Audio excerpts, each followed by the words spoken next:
చెప్తారు రాష్ట్ర ప్రజలకు. 2014లో నా మీద ఎంపీగా కాంగ్రెస్ పార్టీ నుండి వివేక్ గారు పోటీ చేసి ఓడిపోయారు.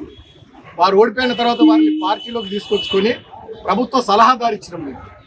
2018లో నా మీద చెన్నూరు ఎమ్మెల్యేగా కాంగ్రెస్ పార్టీ నుండి వెంకటేష్ నేత గారు ఓడిపోయారు. వారిని పార్టీలోకి తెచ్చుకొని 2019లో పెద్దపల్లి ఎంపీ చేసినాం. మేము కలుపుకపోయే పని చేస్తున్నాం తప్ప కక్షలు పెట్టుకొని వ్యక్తిగతంగా ఏదో చేయాలనే ఆలోచనలు మా 10 ఏళ్ల ప్రభుత్వంలో మేము చేయలే. మేము రాజకీయ పరమైనటువంటి ప్రత్యర్థులుగా చూసినాం తప్ప ఇతర పార్టీల వాళ్ళని కానీ వ్యక్తిగతంగా శత్రుత్వాలు పెట్టుకోలే, శత్రువుల లెక్క చూడలేదు. కానీ వాళ్ళ కాంగ్రెస్ పార్టీ అధికారంలోకి వచ్చిన ఈ 2 సంవత్సరాల పైచిల్ పాలనలో అందరినీ శత్రువులుగా చూస్తూ ఉంది. రాజకీయ పరమైనటువంటి వైరుధ్యం, ప్రధాన ప్రతిపక్షం వీళ్ళు ప్రజల తరపున మాట్లాడుతున్నారు, దీన్ని మనం స్వీకరించాలి అనే ఆలోచన చేస్తలే. మేమేం మాట్లాడినా మేమేం చేసినా మమ్మల్ని శత్రువులాగా చూసి మమ్మల్ని కేసులు పెట్టి జైళ్ళలో పెట్టియాలి, లేకపోతే దాడులు చేయాలి, లేకపోతే బెదిరియాలి, లేకపోతే ప్రజా తీర్పును తుంగలో దొక్కి వీళ్ళని ఇబ్బందులు పెట్టాలనేటటువంటి పిచ్చి ఆలోచనలు వీళ్ళు చేస్తూ ఉన్నారు. ఆనాడు ఏమన్నారు వీళ్ళు 2023 అసెంబ్లీ ఎన్నికలప్పుడు 6 గ్యారంటీలు కాదు 7వ గ్యారంటీ ప్రజాపాలన, అదేవిధంగా రాజ్యాంగబద్ధమైనటువంటి ప్రజాస్వామిక వాతావరణం కల్పిస్తాం, అది 7వ గ్యారంటీ అన్నారు. 6 గ్యారంటీలకు దిక్కు లేదు, 7వ గ్యారంటీకి దిక్కు లేదు.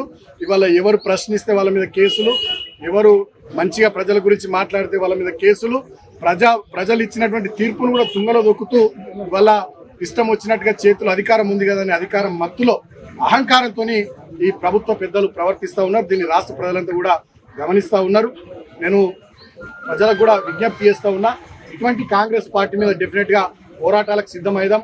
మన హక్కుల కోసం మనకు వాళ్ళు ఇచ్చిన మాటలు 420 హామీలు కానీ, డిక్లరేషన్స్ కానీ, 6 గ్యారంటీలు కానీ, వాటి విషయంలో డెఫినెట్గా పోరాటం చేద్దాం. ప్రధాన ప్రతిపక్షంగా బీఆర్ఎస్ పార్టీ తెలంగాణ ప్రజల వెంట ఉంటుంది.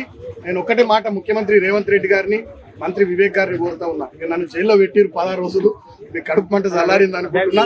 కాతన్పల్లి ప్రజలు ఇచ్చినటువంటి తీర్పును గౌరవించి ఆ ఎన్నిక సజావుగా, చైర్పర్సన్ ఎన్నిక సజావుగా జరగడానికి మంత్రి గారు కానీ ముఖ్యమంత్రి గారు కానీ సహకరించాలని కోరుతా ఉన్నా.